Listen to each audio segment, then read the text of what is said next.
Hey y'all, so if you saw my last video, you saw how I was going on about a blood pressure situation as far as people not taking people's blood pressures when they go on break. And I just want you to know, at that particular clinic, that was rectified, and the next time that I went back, guess what? They were doing my blood pressures when I was not in the building. So, that's how it should be. Really, you shouldn't have to do a bunch of extra, and really, you shouldn't even have to ask someone to do that for you. But it be like that sometimes, and it is well. It's okay to ask, because any clinic that I go to, if my blood pressures aren't done when I go to break, I come back and ask the person. Or because I go to so many different clinics, and like the bays are like awkward to me, like, or just different. Like, I don't know who my bay partners is, because we all look like we in one big circle. Like, I don't know. So because of that, then I just ask, whoever I'm working with, or whoever right next to me, or I might ask the nurse, like, hey, how y'all do blood pressures? And guess what? That's okay to ask. Don't let anyone make you feel bad for asking questions. And I know that the confidence to ask questions comes with your experience, or maturity. But I know that when I first started in dialysis, I would ask questions, and of course people would be mad or whatever, but then sometimes I wouldn't want to ask you a question because you tripping. So I'm definitely going to the point of like, yeah, I'm gonna ask you a question. I don't care if you don't like me. I'm still gonna ask you the question, especially if it's your clinic, and this is your patient. Now, if you don't know, okay, cool. But at the end of the day, I still asked, and either I got to figure it out or ask somebody else. You know what I mean? Like, again, I say, don't let anyone make you feel bad for asking a question about their clinic if you're a floater, or your clinic if you are new starting out in dialysis. And just remember that we grown, okay? So before I go on a ranty tant about that, like, because people act like because you look younger than you are. I know I look super young. Not to say I'm not young, but I look much younger than I am. And I definitely have had to be like, hey, yeah, I don't like that. Please don't do that. Don't do that. Because I really try to be very respectful to people. And sometimes it's hard if someone is very disrespectful to you, and especially in open public area. I mean, everyone is on edge sometimes. Like, I was at a clinic yesterday, and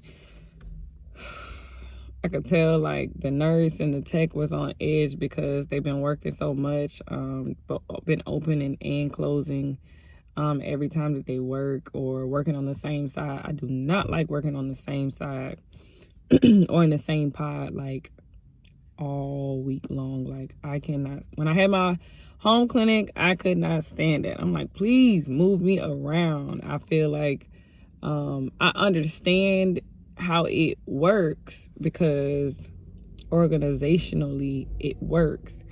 It helps for people to know exactly where people are going. But mentally, sometimes it doesn't work. And then you don't even get to learn, explore, or experience the other patients on the other side, or the other patients in general. Like, you get most of your experience and develop relationship with your patients when you work with them one-on-one, versus when you're just passing through to say hey.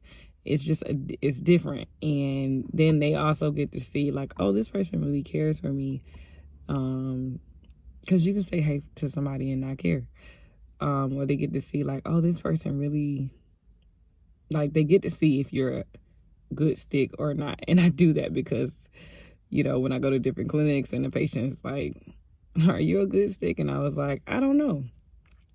I don't know if I'm a good stick because I don't stick myself. I've been told I am, but I don't know because I don't stick myself. So you have to tell me. And they say, and I say, you want me to get somebody else? I am quick. Like, maybe I need to, that me be another shirt. You want me to get somebody else? Because, baby, Ebony will go get somebody else, okay? Or be like, hey, can you stick them? Because, you know, they don't feel comfortable or whatever the case may be. Like, I do not mind. I do not mind swapping patients.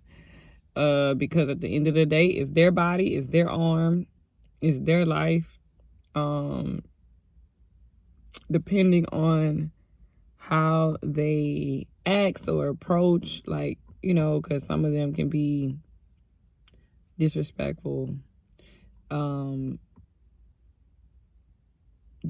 determines also, like, you know, certain factors. But for the most part, at the end of the day, they all got to get dialysis. So I just try to suck it up. I mean, I'm human, so I'm not gonna say every day.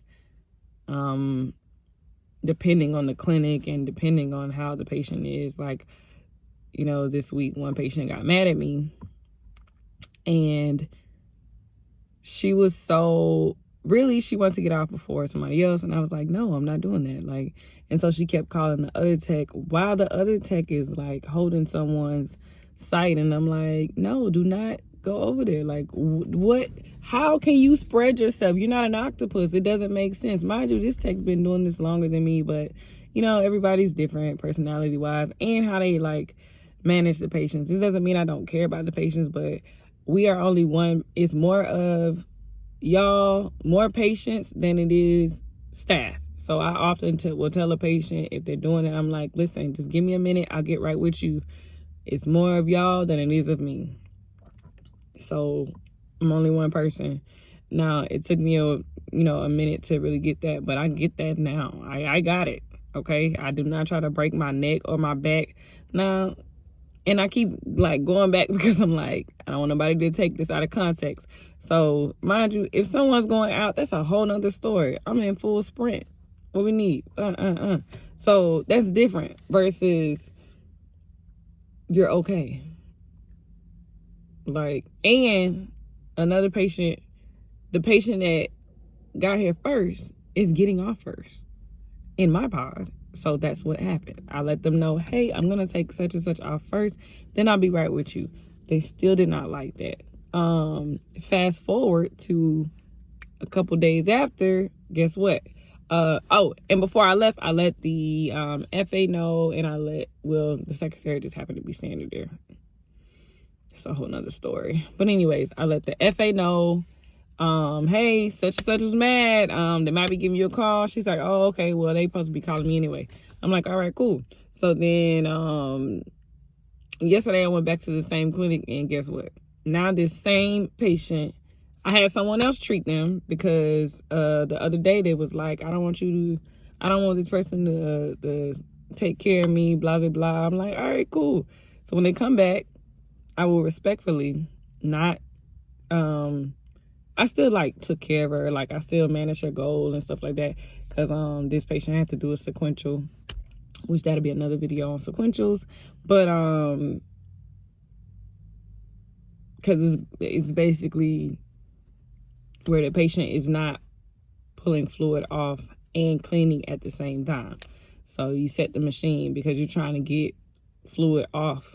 And sometimes if they have a bunch of fluid on, but their blood pressure tattles and runs low, I don't know why I use that word. If their blood pressure runs low, then you want to ask your nurse, of course. Like, I don't do it by myself. I say, hey, if they don't suggest it, then I suggest it. I say, hey, what about doing a sequential? Because that patient has a lot on. I could see her eyes were swollen. So, yeah. Anyways, sequential, I'll teach y'all and talk to y'all about that on another video. Just that was a little snippet. So yeah, turned out the patient ended up somebody else took care of this patient, and they tried to leave, and the clamp was still on the arm, and they were bleeding. They did not care. And I was like, see, y'all tried to act like it was me the other day. But all right, I'm glad they saw. Okay, so then when the patient got in the lobby, apparently they tried to fight the secretary.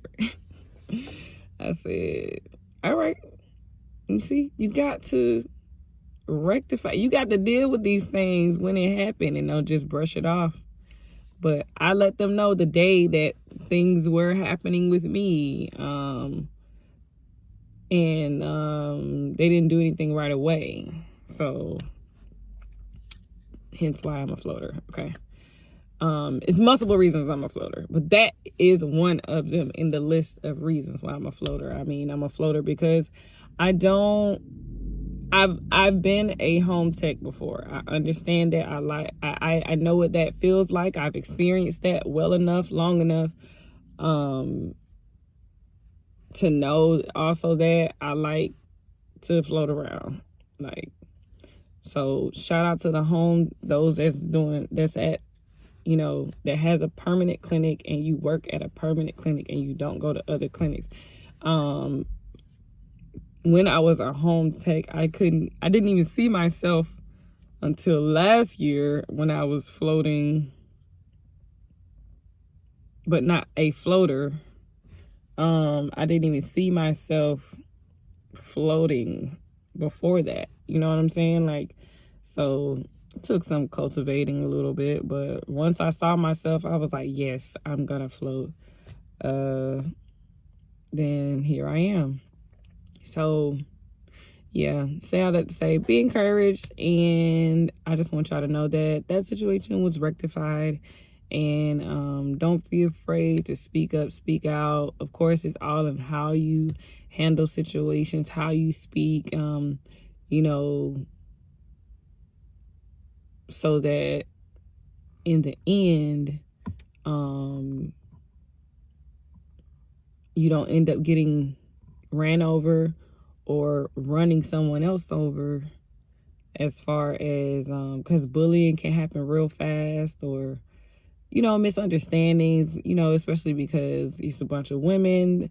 So it's common for there to be misunderstandings. It's common for there to be a little intimidation, or a little rejection, a little because you don't know each other, and you're getting to know each other, or you're not getting to know each other. Like, so many dynamics, but that doesn't mean it can't work. It can work.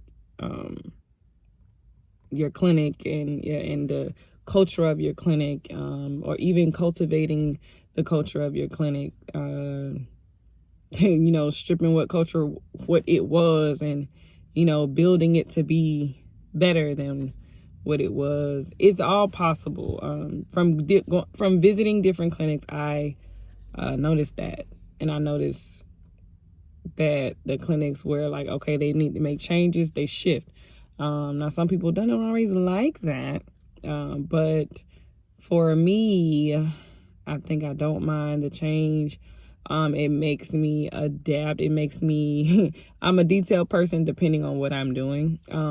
So for the most part, it makes me be more aware and be more detailed